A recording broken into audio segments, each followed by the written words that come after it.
Hello everyone. In this lecture I am going to explain line by line the Sonnet 154 by William Shakespeare. But before I explain it, if you are new to my channel, then please like the video and subscribe the channel. Well, before I start it, let me tell you the background, theme, and message of it. Actually, this sonnet is about the power of love and how it affects people. It uses the story of Cupid, the god of love, who is sleeping while his love-inducing torch is lying next to him. A pure and innocent girl comes by, picks up the torch, and unknowingly starts a chain of events that shows the strong influence of love. The poem teaches that while love can be powerful and intense, it can't be easily controlled or extinguished, even by something as calming as water. The main message is that love is a force that cannot be stopped or cooled down. It can only grow stronger and affect everyone it touches. The background is rooted in mythology, where Cupid is often depicted as a playful god who causes people to fall in love. The little love god lying once asleep. This is the beginning line, and it means that Cupid, the small god who makes people fall in love, was taking a nap. Actually, in mythology, Cupid is often depicted as a small, playful god, and here, the word little emphasizes his innocent or childlike nature. His role is to make people fall in love, but at this moment, he is sleeping, meaning love is not active or causing any chaos right now. It's a calm moment in the poem, setting the stage for something to disrupt this peaceful rest. Cupid's sleep also shows that love is not always a constant force. Sometimes it is quiet and dormant, waiting for the right moment to stir again. Cupid's sleep suggests that love can sometimes be passive or even forgotten in the hustle of life. His little sighs reminds us that love, while powerful, is not always a giant force. It can start small or quietly, but still have a huge impact when it awakens. Laid by his side his heart-inflaming brand. It means Cupid had put his torch beside him while he slept. The word brand here means a burning stick or torch. Heart-inflaming refers to something that ignites feelings of love or passion. In this line, we see Cupid's torch, which represents the power of love. By placing it next to him while he rests, it suggests that love is always present, even when it is not actively burning. The torch is a symbol of desire and emotional warmth, ready to be used whenever Cupid wakes up. The phrase heart-inflaming shows how love can ignite intense feelings inside people, just as a flame can burn or warm the heart. And then says, the presence of the torch also hints that love, though dormant at the moment, has the potential to awaken at any time. Even in Cupid's sleep, love is still lying there, waiting to be set aflame and stir up emotions in others. This is a reminder that love is always nearby, ready to spark passion in people's hearts when the right moment comes. Whilst many nymphs that vowed chaste life to keep, it means that many magical young women, known as nymphs, who had promised to live a pure life without romantic involvement, were walking by. Nymphs are mythical female spirits associated with nature, often depicted as beautiful and innocent. The word vowed means that they had made a promise, a commitment to remain chaste, meaning they chose not to engage in romantic or sexual relationships. This line shows that these nymphs, despite their purity and promises, are about to encounter something that challenges their vows. The nymphs represent innocence and purity, but the fact that they are walking by Cupid's torch hints that even the purest hearts might not be immune to love. Their vow to keep a chaste life speaks to their commitment to stay away from romance, but love, symbolized by the torch, is about to make its way into their lives. This sets up a tension between purity and desire. Came tripping by, but in her maiden hand. The nymphs passed by joyfully, and one of them, a pure girl, held out her hand. The word tripping means walking lightly or almost dancing, showing how carefree and innocent the nymphs are as they pass by Cupid's resting place. Maiden refers to a young, unmarried girl who has not yet known love or romantic relationships, emphasizing her purity. The maiden hand suggests innocence, a symbol of a girl untouched by love. This line shows the lightness and playfulness of youth, yet there is a sense of fate at work as one of the girls reaches for Cupid's torch. The fact that her hand is described as maiden means she has not yet been touched by the power of love, but this moment marks a turning point. The innocent nature of her hand contrasts with the passionate fire of Cupid's brand, showing the clash between purity and desire that the poem explores. The fairest votary took up that fire. The most beautiful girl, who had promised to stay pure, picked up Cupid's torch. Fairest means the most beautiful, and votary refers to someone who has made a serious vow or promise. In this case, it's a promise of purity and chastity. The fire, here is the torch of love that is capable of igniting passion and desire. The girl, despite her vow to stay pure, is now holding the source of romantic energy, which shows how even the most committed to purity can be drawn into love's influence. By picking up the torch, the girl is unknowingly breaking her vow of chastity, symbolizing how powerful love can be. The act of taking up the torch is a moment of change, as her innocence is about to be challenged by love's intense and overwhelming force. The torch, which represents Cupid's power, is now in her hands, suggesting that she is about to experience love and all its emotional turbulence, which many legions of true hearts had warmed. The torch had already ignited the hearts of many people, filling them with love. Legions refers to large groups or crowds, often used in a military sense to show how many hearts have been affected by Cupid's influence. Warmed means to have caused emotional warmth or passion, as if the hearts were touched by the fire of love.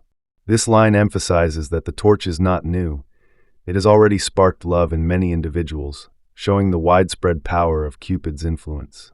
The image of many true hearts being warmed suggests that love is a universal force, affecting all kinds of people. The torch is a symbol of Cupid's reach, as it has already ignited the feelings of many lovers. This line implies that the nymphs, though pure and innocent, are not the first to be touched by love's fire. Their encounter with the torch is part of a larger pattern that has been happening for ages. Love has been stirring hearts long before they came by. And so the general of hot desire, Cupid, the leader of passionate emotions and desires, remained asleep. Here, general is used metaphorically to refer to Cupid as the commander or leader of strong desires and emotions, particularly romantic ones. Hot desire refers to passionate feelings of love and lust. This line shows that Cupid, the source of these desires, is still asleep, even though his power has already influenced many hearts. He is the general, in the sense that he is in charge of all the emotional turmoil that love causes. The fact that Cupid, despite being the general of desire, is sleeping highlights the passive nature of love at this moment.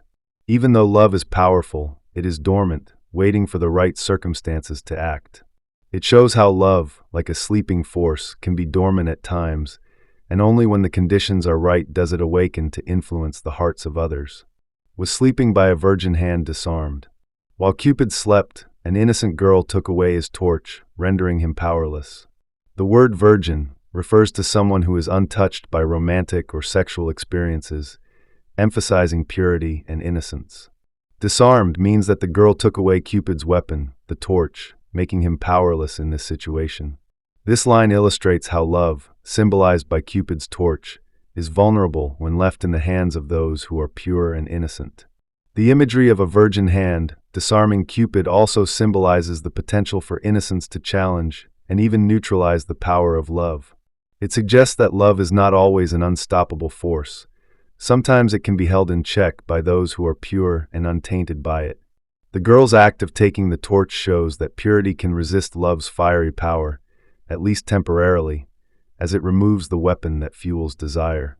This brand she quenched in a cool well by. The girl put out Cupid's fire by dipping the torch into a cool well nearby. Quenched means to extinguish or put out a fire. A well is a deep source of water, often used to draw water from the earth. The act of dipping the torch into the well symbolizes the control of love's heat or passion by the coolness of the water. The contrast between the burning brand and the cool well highlights the conflict between the intense emotions of love and the calmness of purity or control. The well here serves as a symbol of peace, quiet, and stillness, in contrast to the fiery energy of Cupid's love-creating torch. The act of quenching the fire represents the girl's temporary resistance to the influence of love. She is trying to neutralize the powerful and disruptive emotions that Cupid's torch can create, at least for now. This suggests that love can be controlled or contained, but only for a short time, and that its force is always waiting to emerge again, which from love's fire took heat perpetual.